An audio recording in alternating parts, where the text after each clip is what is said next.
తులారాశి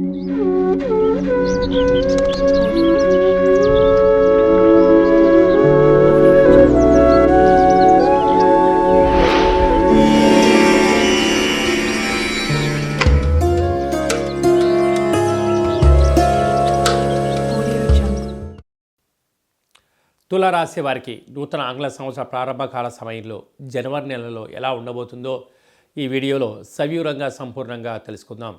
తులారాశిలో ఏ నక్షత్రాలు వస్తాయి అనగా చిత్తా నక్షత్రంలోని 3వ పాదం, 4వ పాదం, స్వాతి నక్షత్రంలోని 4 పాదాలు, విశాఖ నక్షత్రంలోని 1, 2, 3 పాదం కలిపితే తులారాశి అవ్వడం జరుగుతుంది.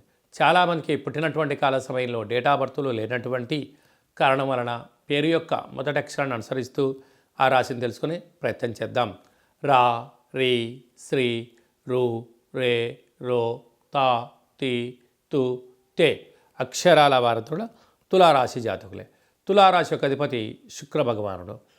అలాగనే వీరికి తృతీయంలో రవి బుధుడు కలిపి సంచారం చేయడం వల్ల తల్లిదండ్రుల నుంచి వచ్చేటువంటి స్థిర చరాస్తులు కానీ, అలాగనే గవర్నమెంట్ ఉద్యోగస్తులు కానీ, లావాదేవీలు కానీ, దీర్ఘకాలికంగా మీరు చేసే ప్రయాణాలలో అద్భుతమైనటువంటి ప్రభుత్వ అధికారులతో, బ్యాంకు ఉద్యోగస్తులతో, ప్రైవేట్ రంగ ఫైనాన్సులతో సకాలంలో డబ్బులు అందుతూ ఉన్నతమైన జీవితానికి తులారాశి వారు స్వాగతం పలకబోతున్నారని చెప్పి గుర్తుపెట్టుకోగలగాలి. సంతాన స్థానంలో శుక్రుడు శని సంచార స్థితి ఉండడం వల్ల పిల్లల యొక్క చదువులు, అభివృద్ధి, బంగారు ఆభరణాలు, షేర్లు, గృహాలు, వ్యాపార క్రయ విక్రయాలు, విదేశాలకు ఎక్స్పోర్ట్స్ అండ్ ఇంపోర్ట్స్ బిజినెస్ చేసే వారికి చాలా మంచి కాలం అని చెప్పి గుర్తు పెట్టుకోగలగాలి. కాకపోతే కష్టపడి పనిచేయడం మీ వంతు. అనేక రకాల వ్యక్తులు మిమ్మల్ని ఎదుగుదల చేయకుండా తొక్కేయాలని చెప్పి కొందరు ఎదురు చూస్తూ ఉంటారు. కనుక ధర్మమేవ జయతే, సత్యమేవ జయతే. మీరు ధర్మంగా ఉండండి.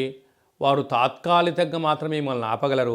శాశ్వతమైన విజయం తులారాశి వారి సొంతమవుతుందని చెప్పి కూడా గుర్తుపెట్టుకోవాలి. అష్టమంలో గురు సంచార స్థితి ఉండడం వలన చిన్న చిన్న విషయాలకు ఆందోళన తగదు. దూర, వాయు, జల ప్రయాణాల్లో కొన్ని స్వల్పమైన మార్పులు చేసుకోవడం ఉత్తమోత్తమం. మీ జన్మ నక్షత్రం రోజున అష్టమి, పూర్ణిమ, అమావాస్య తిథుల యందున దూర, వాయు, జల ప్రయాణాలు పెట్టుకోవద్దు. రాజ్యస్థానంలో కుజుడు సంచారం చేయడం వలన పై అధికారులతో, సహా ఉద్యోగస్తులతో, కింది స్థాయి ఉద్యోగస్తులతో స్వల్పమైనటువంటి మాటల అభిప్రాయ భేదాలు వచ్చే అవకాశాలు ఉన్నాయి. కనుక ఇలాంటి కాల సమయంలో మౌనం, ధ్యానం, ఏకాగ్రత అవసరం అని చెప్పి గుర్తుపెట్టుకోగలగాలి. వేయిల్లో కేతు సంచార స్థితి ఉండడం వలన మీరు సున్నితమైన స్వభావ వ్యక్తులు కావడం వలన అనేక మంది మిమ్మల్ని ఇష్టపడుతూ గౌరవించేటువంటి అవకాశం ఉంది. సభల యందు, సమావేశాల యందు పాల్గొనడం, రాజసన్మానం తులారాశి వారికి కాబోతుంది. ఇన్ని కోట్ల వీడియోలలో ఈ యొక్క వీడియో మీరు చూస్తున్నారు అన్నట్లయితే కాళభైరవ స్వామికి స్మరణ, కాళభైరవ స్వామికి ఆశీస్సులు మీ పైన ఉండబోతున్నాయి అని చెప్పి గమనించగలగాలి. అంటే కాళభైరవ స్వామికి స్మరణ, ధ్యానము, పూజ, ముడుపు, దీపం పెట్టే సమయం ఆసన్నమైందని చెప్పి మీరు గుర్తుపెట్టుకోగలగాలి.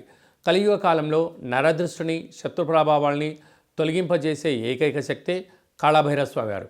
కనుక కాళభైరవ స్వామిని స్మరణ చేసే సమయం ఆసన్నమైందని చెప్పి తులారాశి వారు బాగా గుర్తుపెట్టుకోవాల్సిన విషయం అని చెప్పి ఆచరించాలి.